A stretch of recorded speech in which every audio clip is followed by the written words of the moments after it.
What are the chances that the Giants upset the Cowboys? All right, so I'd bet some of Brew's imaginary money that he always bets on the show, especially with a 9-point spread. Here's where I like the Giants. Not just to cover, but to win. Yeah, so the Cowboys have struggled stopping run. They're about 4.7 yards a carry. Giants average about 4.7 yards a carry. Perfect. Giants pressure more than anybody in the league. They're a little over 40%. When Dak gets pressured, his completion percentage is about 50%. He's at about two picks, 2 touchdowns. And he's a different player with that amount of pressure.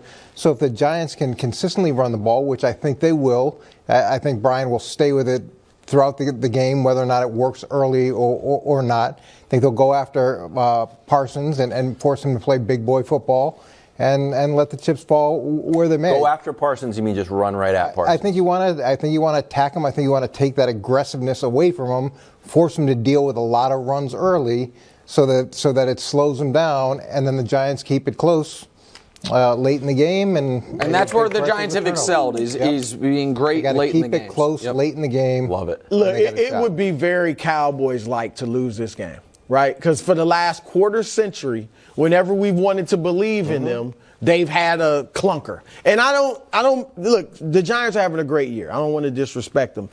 But they're not as good as Dallas. Like Dallas, if they both bring their A game, Dallas beats them handily. That's definitely all right. Correct. So I'm giving them a 30% chance. I'm picking Dallas, but I give them a 30% chance to win because all the things that Coach said. No, I break these things down. I really. It's just a feel. It's just gut, but it's accurate a lot. It's accurate a lot. Yeah. 30% chance because of the things you said, Coach. And, yeah, they're going to run the football. Not only Saquon obviously is great, but Daniel Jones is a running quarterback. Right? He throws it less than Jalen Hurts and Lamar Jackson. He's a throwing running back is what Daniel Jones is. Well, look, I agree. He's not a great quarterback, but he can run the football.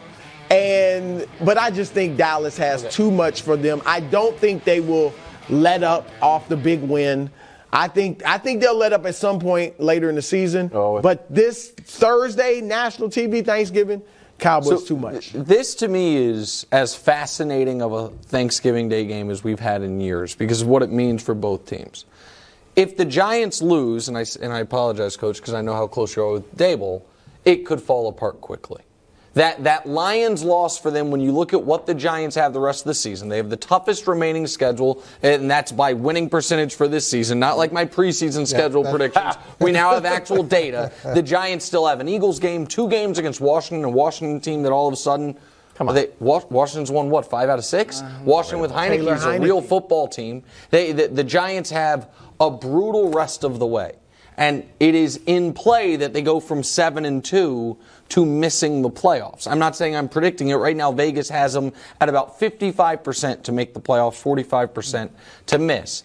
So this game, if they lose it, could go sideways. On the Cowboys side of things, to Brew's point, if they lose it, it's like, man, there's nothing they could do to earn our trust. Right. Because we have seen what they look like when they're firing on all cylinders. But if they sandwich that, or, if the middle of that is the Vikings win, and then the Packers collapse, and then losing to the Giants at home on Thanksgiving on a short week would just be terrible. Flip side to the flip side quickly, Wildes. Okay. If the Cowboys win, the 1 seed is in play for them. Oh, yeah. They can catch Philly because they get Philly again. Philly has the divisional loss with Washington that they would, if Dallas beats them, they would then have 2. So for the Cowboys and Giants, the range of outcomes depending on this football game vary enormously. I think Cowboys are a playoff team no matter what. But are they a Super Bowl team? Go win this game. And for the Giants, to prove they're a playoff team, they got to win this game.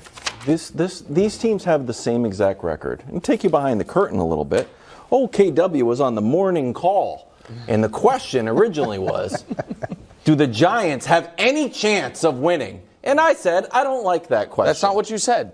That's not what you said. You said to our wonderful producer, Hubbs, who works night and day preparing these questions for you, said, I won't ask that. Well, that's what Wild said. I'm not asking that. So I don't know if you got someone else coming out today, but old KW ain't asking that dumb question. I think it's exactly what you said. That was not exactly what I said. I was a little undercaffeinated. It got a little uncomfortable. Yeah, exactly. I had to pretend my Zoom dropped. But that's because I felt the disrespect on behalf of Saquon and Brian Daboll. The teams have the same exact record. But for some reason, when the Cowboys win, it's like, oh, the Cowboys. But when the Giants win, it's like, nah, they shouldn't have won that game. Look at their point differential. Yeah, they're not matters. a real 7-3. They have the same record. The Cowboys are plus 84. The Giants are plus 1. But guess what? I don't care. I care about wins and losses. Saquon needs to have a big game. He did nothing against the Lions. He had 22 yards. You got to run the ball. Brian Daboll's the coach of the year. No one's talking about it. You know why? Like, oh, he does a good job. He's squeezing enough out of an untalented Daniel Jones. Oh, he's doing it. No, the team is good. Dispatch of the Cowboys. They have the same no record. passing game to speak of. They're winning. They have the same record. They're they need to win this game. Wildes. Yes? Are the Jets as good as the Patriots? God, no. They have the same record. God, no. The Patriots are different. No, the Patriots. Yeah, but you're talking about the Patriots, America's team. I'm not talking about the Cowboys and the Giants. Right. Moving on to Odell. Ooh. This is the Odell ladder match. Winner of this, Odell says, you know what? I'm canceling my meeting with the other team. That's not what's happening, but it's what should happen. So the question is this, Nick. Who needs Odell more? The Giants or the Cowboys? Supposed to have meetings with them post-Thanksgiving. Oh, I think it's without a doubt the Giants. And I think it's even if Odell, coach, is not the athlete that he was even with the Rams. Which I think maybe he will be, but I think every time a guy suffers another lower body injury, there's a chance the athleticism deteriorates. What the Giants need is someone who they can put the ball in his hands and make things happen, which they should have had in Kadarius Toney, but it didn't work out with him there.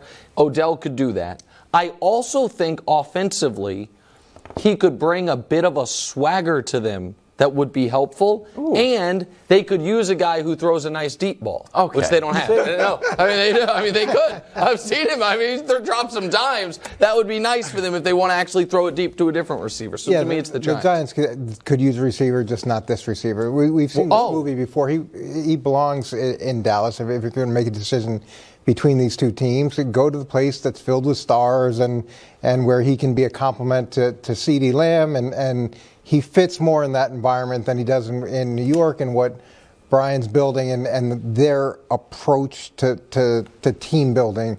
It doesn't really make sense at this point. I don't think it's a great fit. Wow. Look, I agree with you. I think Dallas is the better fit for OBJ. And like you said yesterday, I really don't think he's seriously considering the Giants. Unless the money is so big, bigger than everybody else, 5 weeks that he's not, he can't resist it. But look, the Giants, their leading receiver, Saquon's got the most catches, but as a receiver, they have no receiver with more than 24 catches. Darius Slayton. And Darius Slayton, he is there's 109 receivers with more catches than their leading receiver. I mean, that's how bad their pass receiver that can block.